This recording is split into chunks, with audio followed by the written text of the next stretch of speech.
What's happening, y'all? Just gonna let you know that WWE, as of late, has been driving me absolutely insane. I can't even get through Raw anymore. It's just I didn't watch 3 weeks in a row.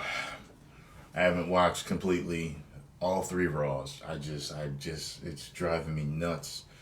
I see them changing Roman Reigns into John Cena. I'm totally losing it. But I will be watching the Royal Rumble and WrestleMania. And you know what? Probably if things don't change by then, I'm probably just gonna abandon it. I just can't take it anymore. The fun has been totally sucked out of me watching WWE. Yeah, I know Brock is back, but even when I saw Brock attack everybody and then attack Roman, I still wasn't that excited.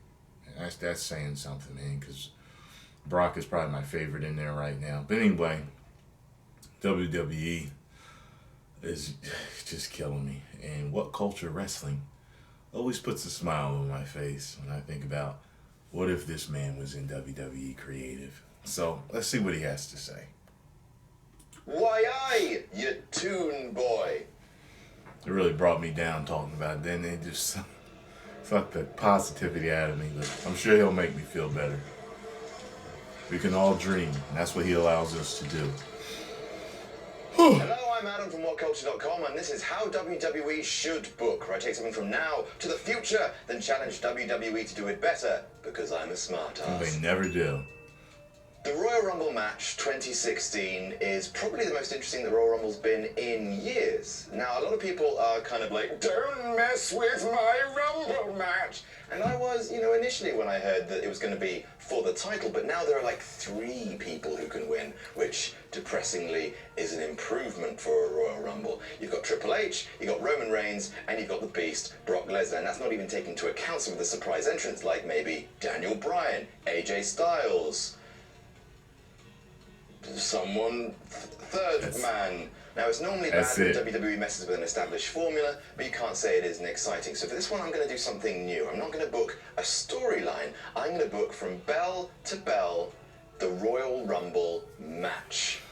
WWE, Okay. do it better. Let's be different.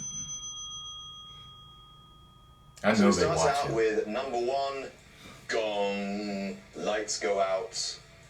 Out comes The Undertaker, dressed in his hat, his clothes. The norm. Of course he's in his... I'm not suggesting naked Undertaker come out. I'm not. Don't do that. Some people be like, The Undertaker in the Royal Rumble? Are you trying to kill the man?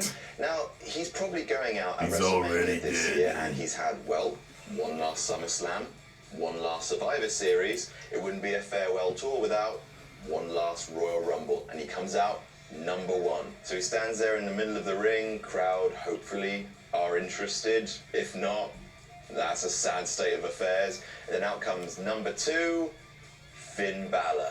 It's basically the duel of the entrances. Combined, they probably take about 15 minutes. Yeah. All smoke, all brooding, all demons very slowly making their way to the ring. So we've got Balor in full demon makeup. We've got the dead man in his little sort of goth girl makeup.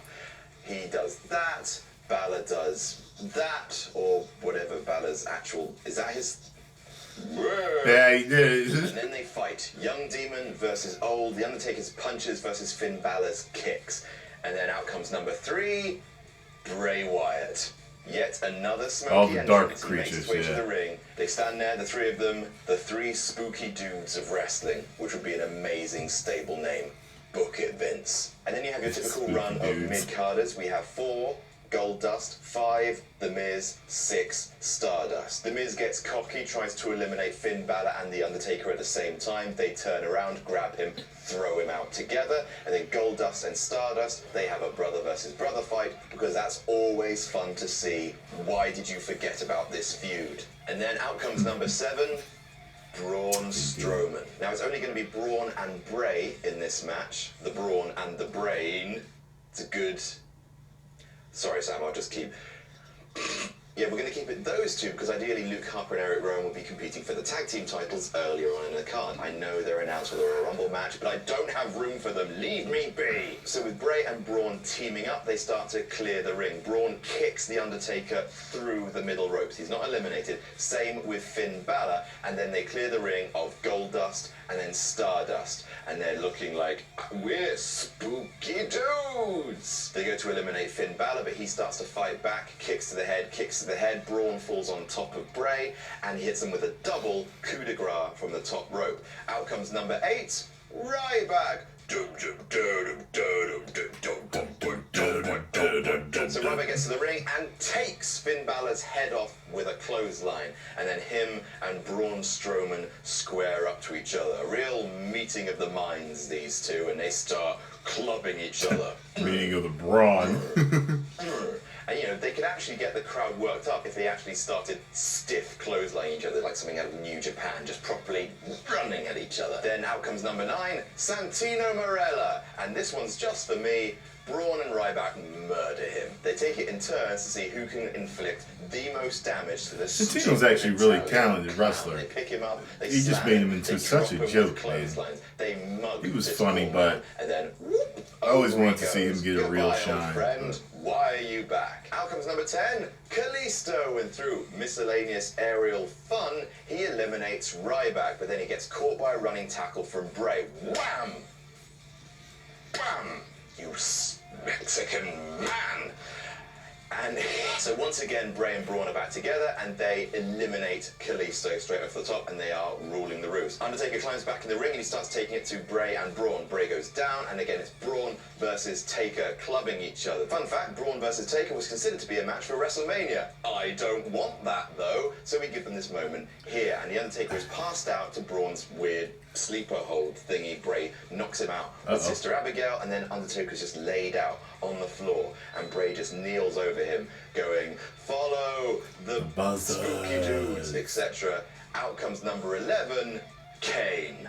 Hey, a reunion of the Brothers of Destruction. Cool. They go wild on Bray and Braun, tossing Wyatt over the top rope, and they both grab Braun by his neck and then hurl him over the top rope. And the two look at each other, realize that this might just be their last Rumble match, and then they start fighting. That's cool. Out comes that number would get 12, your crowd going Bo crazy. Dallas. He goes down to the ring, sees that in the ring is The Undertaker fighting Kane, and decides, you know what? I'm fine on the outside. Runs around doing his yay things in the air. So it's just Bo Dallas ignoring the Brothers of Destruction, running in a circle. So Undertaker and Kane are fighting each other. Chokeslam, chokeslam. Kane hits Taker with a chokeslam, goes for a tombstone. That's reversed by Taker into his own tombstone. Bang, he picks up Kane and just manages to get him over the top rope. And he's hanging there. And then bang, Taker is eliminated by a coup de grace from Finn Balor, and Finn Balor stands in the middle of the ring alone. Taker, now it depends if you want to have Undertaker versus Finn Balor at WrestleMania. I'd quite like that, so I would have Taker be visibly pissed off at being beaten by this young demon, and then when he gets to the top of the ramp, he can turn back and give Balor the evil eye, and then Balor is attacked from behind by Bo Dallas. Out comes number 13, Kevin Owens, and he doesn't go for the ring, he goes straight to ringside, picks up Finn Balor's NXT Championship, rolls into the ring, and clobbers him with it, because Kevin Owens doesn't forget.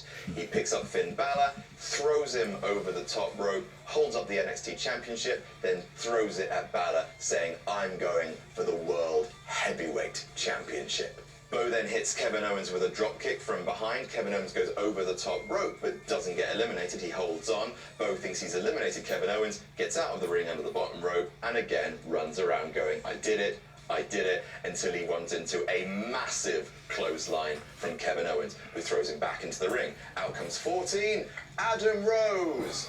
Yep. He's in it because the social outcasts are now a thing. So Rose and Bo Dallas team up to take on Kevin Owens, but are outmatched easily by Kevin Owens, who's great. In fact, both men receive pop-up power bombs. Out comes 15, Heath Slater. He's just one man. Bye-bye.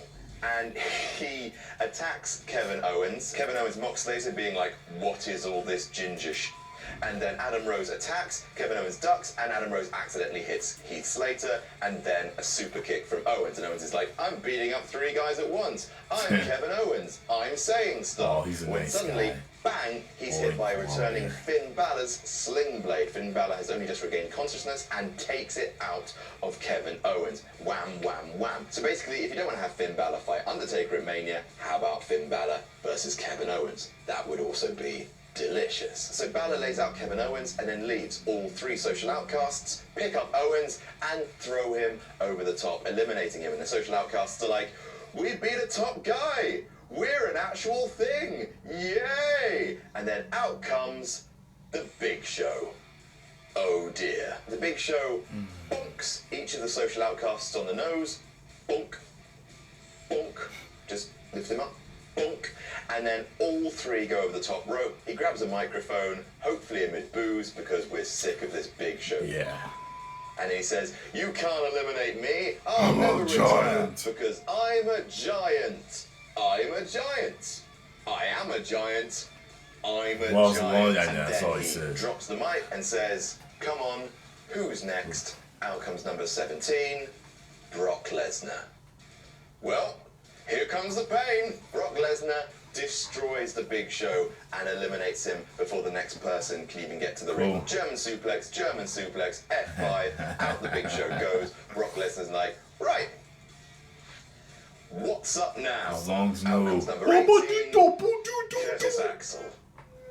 And Curtis Axel also has a microphone saying, you know, the last Royal Rumble match is still technically going on. I'm going to be the first man in history to win 2 Royal Rumbles at the same time. And I know John Cena's hurt. Curtis Axel gets into the ring, looks at Brock Lesnar, But you and never be like, know. This is imaginary. I appear to have made all the wrong life choices. And Brock Lesnar destroys him. German, whoop, over the top rope. Who's next, says Brock Lesnar. Out comes number 19, Roman Reigns. Really? Boom, boom. Boom, boom, boom, boom, boom, boom, boom, boom, boom, boom. So then a slugfest happens, and it's a lot like WrestleMania 31, and Reigns gets beaten down. He cannot hang with Brock Lesnar, which will feature into a storyline thing later. Reigns does get in some good offense, like a Superman punch, but otherwise it's all Brock, German. Then number 20, it's a new day. Yes, it is.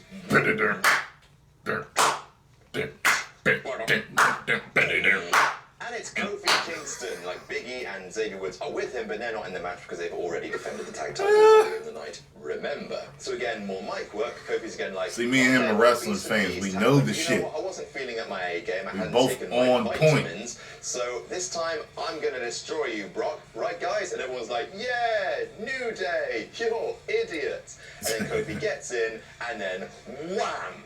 You know that bit in the Avengers where the Hulk just grabs Loki? It's basically like that. Boom, boom, boom, boom, boom. Brock grabs Kofi, gorilla press, throws him over the top rope, but the New Day catch it. What Big E and Xavier do is they grab their hands like that, and each of their hands is one of Kofi's feet. And they basically very slowly maneuver him back to the ring. And they raise him up. Because raise Kofi's him up always doing so Kofi something. can, like, jump back into the ring. He's caught by Brock Lesnar, thrown out again. They catch him again, and they're like, right, okay, what do we do now? So they're like running around the ring trying to put Kofi Kingston back into the match. But every time they try, Brock Lesnar is there being like, no way. But then after a few attempts, Brock turns around into a Superman punch from Reigns. New Day are like, hooray! Kofi jumps onto the turnbuckle, is ready to get back in the match when a Superman punch from Reigns knocks him to the ground. He's eliminated. Okay. Bye-bye, New Day. Out comes number 21. It's Chris Jericho, who's set upon by the New Day because of that stupid rooty tooty The booty fuck thing has they Chris did on Jericho Raw. been What wearing on was Raw? that? But then he overcomes them and heads to the ring. Out comes 22.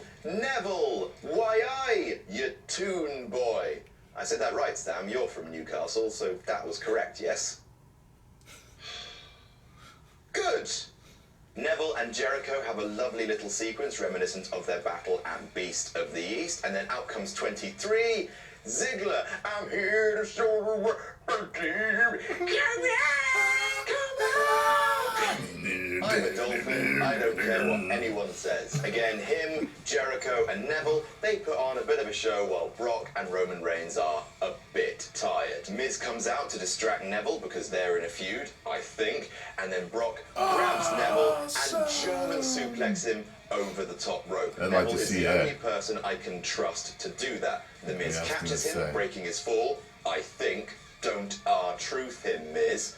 And then that looks great. Brock lays waste to Ziggler and gives him and Jericho double Germans. Out comes 24, Dean Ambrose, and finally the brothers team up. Roman Reigns and Ambrose take on Brock Lesnar. They all brawl through the middle ropes. They don't eliminate themselves, but they brawl to the outside, and basically they're throwing each other into pillars, posts, stairs. They are properly going at each other. Then out comes 25, Wade Barrett. God save our great. He comes in and gives someone a hammer elbow because it's nice to see him. Meanwhile, Ambrose and Reigns put Brock through the announce table with one of their special power bombs. Number 26, out comes Alberto Del Rio, and him and Barrett start teaming up because League of Nations are a thing.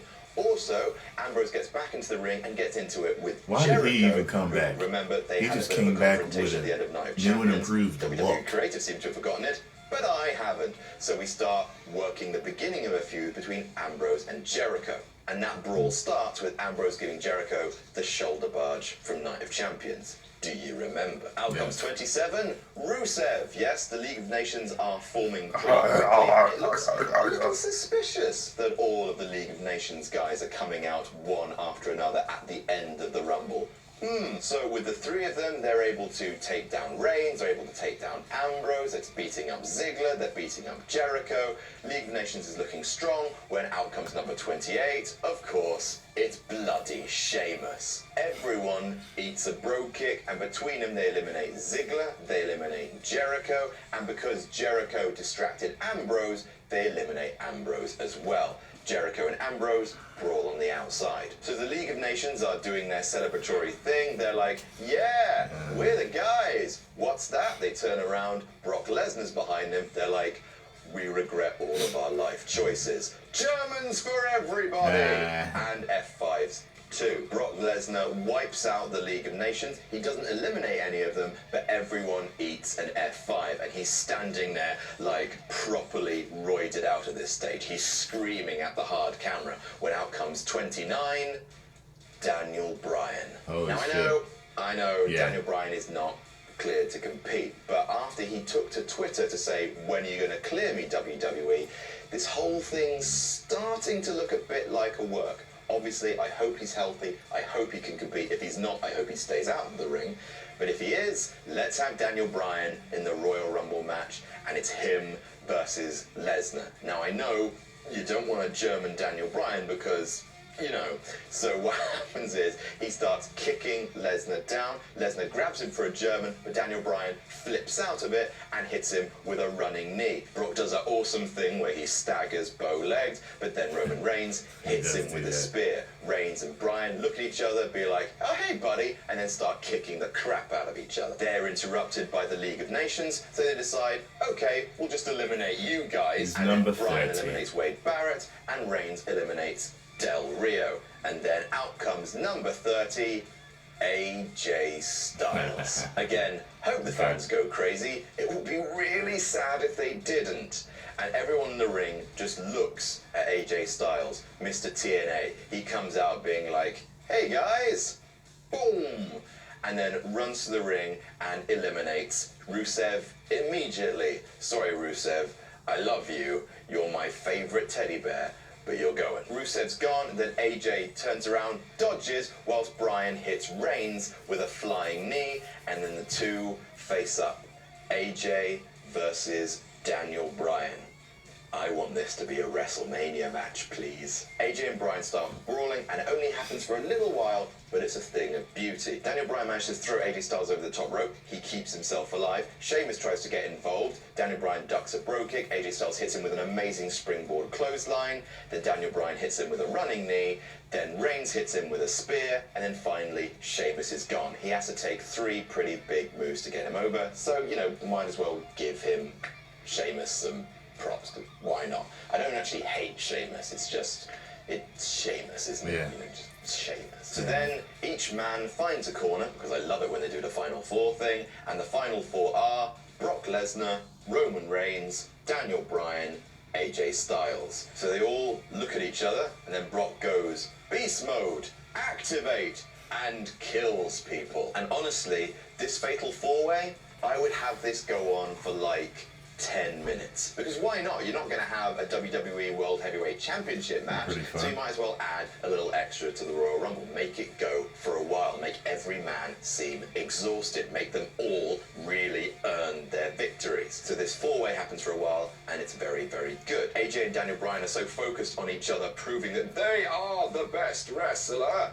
that they turn around into a double spear from Roman Reigns, and him and Brock eliminate AJ and Daniel Bryan. They keep fighting on the outside. And then it's just Roman and Brock. WrestleMania all over again.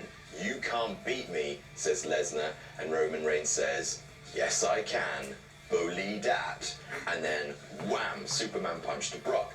And then Brock, I believe that counters always the spear, sounds so forced. gets him round, turns him up into a German, boom, F5, boom. Then Roman Reigns starts to fight back. He hits Superman punch, Superman punch, Superman punch, a spear, another spear, and Roman Reigns is finally getting that win back. Maybe, say the announcers, maybe he can do what he couldn't do at WrestleMania, and when he turns around to be hit, bang, by a sledgehammer from Triple H. Now, I'm not having Triple H in the match. I'm not, because, look, we are going to get Triple H and Reigns, but we should get that at Fastlane, because to be honest, it's not really that interesting of a WrestleMania matchup. First of all, they fought each other loads. Remember when the Shield fought Evolution for ages, and Roman Reigns has already kicked Triple H's ass before, so I don't see it as a huge marquee match. It's just not that interesting to me. I'd have it at Fastlane, sure, because there's bad blood there and you don't want to leave a story unfinished, but the big match at WrestleMania would be Roman Reigns versus the champion, Brock Lesnar. So Triple H has come through the crowd, floored Roman Reigns, stands over Roman Reigns' prone body. He leaves the ring, then Brock Lesnar picks him up, throws Roman Reigns over the top, and your new champion, Brock goddamn Lesnar. Triple H takes Roman Reigns to the entrance ramp and pedigrees him on the steel, whilst in the ring, Brock Lesnar holds up the title. So this sets up a couple of matches, Reigns versus Triple H at Fastlane, Reigns fighting for his title shot, perhaps. It also sets up Reigns versus Brock Lesnar at WrestleMania, which is quite interesting narratively. Reigns trying to do what he couldn't do a year ago, and maybe there's room for storyline development there, maybe even a heel turn from Reigns, because the thing about Reigns versus Triple H, it can only really end one way. Reigns still can't beat Brock. Forever. I mean, it also sets up AJ versus they could set that up to happen, Ambrose versus Jericho. Jericho pursuing in my a mind, feisty as a title fan, reign. It also sets even up fictionally, Balor I versus can't see it Owens, happening. or Balor versus Taker, whichever one you want. It can maybe set up Bray and Braun versus Kane, or it's like John something Cena like beating that. I don't Brock know. Lesnar. So You that don't is how really I would, believe he can do beat it, for you know? beat, book Unless you're a the child. 2016 Royal Rumble match. Do you disagree? Would you rather have someone else win? Tell me about it in the comments. Don't forget to like, share, and subscribe. Follow us on Facebook and Twitter. You can follow me on Twitter. Here, I'm Adam from WhatCulture.com, and I'll see you soon. And hey, while we have you, why not celebrate the relentless passage of time by buying What Culture's first ebook, The 100 Worst Wrestling Moments of 2015, written by Andrew Sosick, with a foreword from me. Only £3, it's currently the ranked #1 selling wrestling book on Amazon. Check the description. Yeah, that's cool. Yeah, that was good, man. You always do better than WWE. Always. I've never seen a storyline that you've done that isn't better than WWE's storyline. I know hindsight is 2020, but sometimes while these guys are thinking this out and writing it, I'm thinking they actually thought that this was good to do. You know, like sometimes it's just. But anyway, y'all, post your comments down below. Let me know what you thought. I thought it works. I'm fine with it. If you enjoyed my reaction, hit the like button, subscribe, and share. And make sure you go subscribe to What Culture Wrestling. 1 million subscribers. Woo!